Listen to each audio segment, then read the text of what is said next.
Assalamualaikum warahmatullahi wabarakatuh. Bismillahirrahmanirrahim. Alhamdulillahi rabbil alamin. Wabihi nasta'in ala umurid dunya waddin. Sallallahu ala sayyidina Muhammad wa ala alihi wa sahbihi ajma'in. Bapak-bapak dan ibu-ibu yang dirahmati Allah Subhanahu wa ta'ala, sebagai orang yang beriman, maka hidup kita selalu mengikuti tuntunan Allah Subhanahu wa ta'ala yang terdapat dalam Al-Qur'anul Karim. Antara lain, dalam kehidupan kita, setiap hari kita tidak pernah lepas daripada makan dan minum. Di dalam Al-Qur'an, Allah Subhanahu wa ta'ala mengajarkan kepada kita tentang makanan yang halal dan baik, tersebut dalam surah Al-Baqarah ayat 168. Bismillahirrahmanirrahim.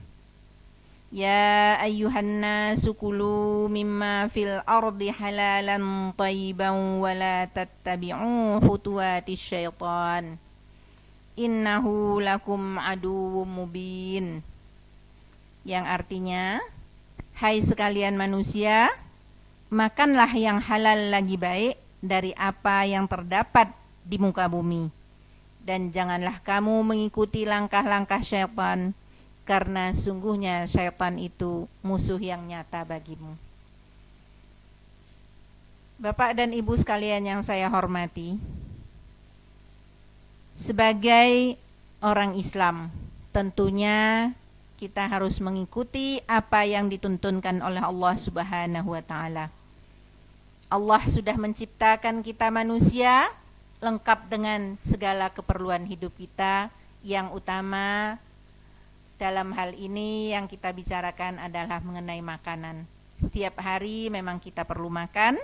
Oleh karena itu, hendaknya kita mengikuti tuntunan Allah Subhanahu wa ta'ala. Kalau kita makan, di sini sebutkan makanlah yang halal, yang baik. Dalam hal ini mengenai makanan yang halal dan baik sudah jelas, yaitu segala makanan yang diperbolehkan kepada kita untuk mengkonsumsinya, untuk memakannya. Berarti ada makanan yang haram yang tidak boleh untuk kita makan. Mengenai petunjuk makanan apa yang tidak diperkenankan kepada kita untuk memakannya, makanan yang haram tersebut jelas-jelas disebutkan oleh Allah, diajarkan kepada kita semua sebagai hambanya yang beriman, sebagai orang yang Islam, yaitu tersebut dalam surah Al-Baqarah ayat 173 dan dalam surah Al-Maidah ayat 3. Di sana secara terperinci disebutkan makanan apa saja yang tidak diperkenankan kepada kita sebagai orang Islam yang beriman untuk memakannya. Makanan-makanan yang haram tersebut sudah jelas. Begitu banyak makanan yang halal, oleh karena itu jangan kita memakan makanan yang haram yang hanya sedikit jumlahnya tersebut dibandingkan segala makanan-makanan yang halal. Sedangkan makanan yang thayyib, yang baik, tadi disebutkan halalan thayyiban, yang halal dan yang baik. Yang baik itu adalah makanan yang cocok untuk kondisi tertentu. Karena yang baik bagi seorang belum tentu baik bagi yang lain. Baik pada saat kita sehat belum tentu baik pada saat kita sakit. Jadi makanan yang thayyib itu makanan yang baik-baik sesuai dengan kondisi kita, sesuai dengan kondisi tertentu yang harus kita perhatikan. Ibu dan bapak yang saya hormati, walaupun sudah disebutkan kita harus makan makanan yang halal dan yang baik, tetapi kita harus memperhatikan jangan sampai kita memakan melampaui batas.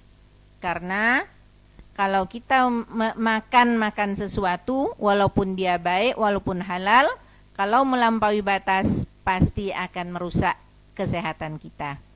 Oleh karena itu, marilah kita semua dalam kehidupan kita sehari-hari yang tidak lepas daripada makan dan minum, kita jalani sesuai dengan tuntunan Allah kepada kita, menghindari segala yang haram-haram, dan marilah kita memakan makanan yang jelas baik dan halal yang begitu banyak di muka bumi ini. Saya rasa sampai di sini dulu. Insyaallah kita lanjutkan pada kesempatan lain. Billahi taufik wal hidayah. Wassalamualaikum warahmatullahi wabarakatuh.